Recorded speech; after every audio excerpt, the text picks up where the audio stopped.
True Serum segment tonight, two very controversial topics. We begin with this soundbite from Donald Trump on The Factor last night. We have tremendous waste and abuse in this country. Department of Environmental Protection, where they're actually going around and causing damage as opposed to saving damage. Tremendous amounts of money. Okay, so you're going to go with a cleaver fraud, tremendous abuse. All right. Now, Mr. Trump is correct. A couple of examples. According to the watchdog group OpenTheBooks.com, the EPA has spent almost $95 million on office furniture. That averages out to $6,000 per staffer. Also, Planned Parenthood, which receives $528 million taxpayer dollars each year, allegedly wasting an enormous amount of money. Well, it's now here in New York City, Eric Shawn from Washington, Shannon Bream, both of Fox News correspondents. Shannon, let's start with Planned Parenthood. Where are they wasting the most money? Well, we know that in entertainment expenses, for example, in 2012 and 2013, they spent more than $600,000, more than $125,000 on that, we're told, is on entertainment alone. Now, organizations that do fundraising and have donors to entertain, sometimes that's where they spend their money. More than nearly $35 million on office space they spent in 2011 near Madison Square Gardens there in New York. We know the real estate is expensive, but there are a lot of questions about their political expenditures as well. They gave more than $21 million to their own political lobbying arm, political Planned Parenthood Action Fund, and of course to almost every Democrat who ran for Congress in 2014. And if you're getting nearly $500 million from the federal government and state governments every year, people want to know where the money's going. Sure. I mean, they're giving people who are in the Democratic Party and of liberal persuasion money, and they're taking money from all of the taxpayers. That doesn't seem fair. And then there is the Planned Parenthood situation. I'm sorry, the EPA situation, the Environmental Protection Agency. Furniture. Now, I like nice furniture. I go to IKEA, right? Is that the nice furniture? I don't know. I never really go, but I know it's a furniture place. I don't know how to put it together, so I couldn't go there. But that seems to me a lot of money to spend on furniture for the EPA, is it not? $95 million? Well, that's over the past decade. What the current EPA spokesperson could confirm for us is that since President Obama took office, they spent $45 million on furniture. Oh, just $45 million on furniture. But there's more to that story because she says they've actually downsized. And during that time, they've changed offices. They've saved $80 million in rent. So she says it's actually a net of $35 million. But what if they had been reasonable about the furniture and only spent, say, $20 million? Then they could have saved the taxpayer even more money. It just seems like that's a lot of money to spend on furniture.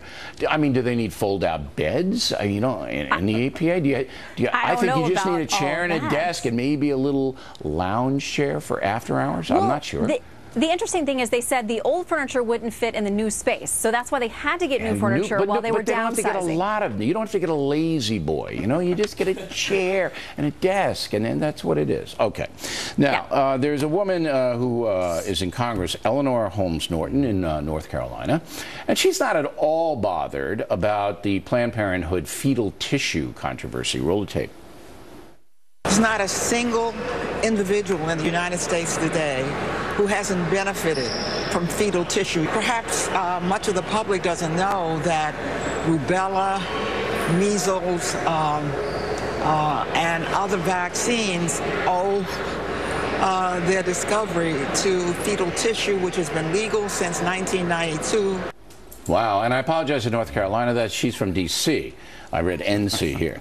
All right, so now the Congresswoman says that fetal tissue, the selling of body parts by Planned Parenthood, has wiped out measles and everything else. What is the truth? Well, fetal tissue research has saved millions of lives, Bill. Look at polio, 1954.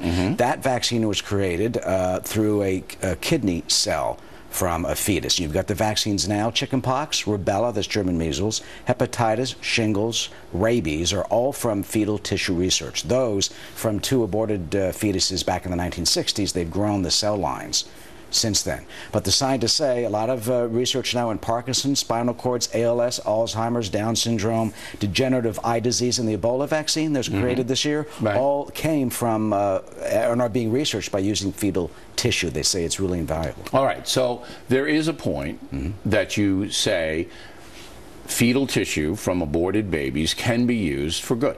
That's true. Yes, absolutely. Okay, so it's all a matter of regulating the situation and making sure that it isn't abused or isn't used for. It all goes into this good research, and I think that's what everybody is wanting to see. But I'm glad we did that. I'm glad we did that segment because, you know, you want to do both sides of the story, and as much as we don't have a lot of respect for Miss Holmes Norton, she was right on this, right? Yeah, a lot of people don't know that. I didn't know this it did come from that. I didn't know it. Remember the Rubella umbrella?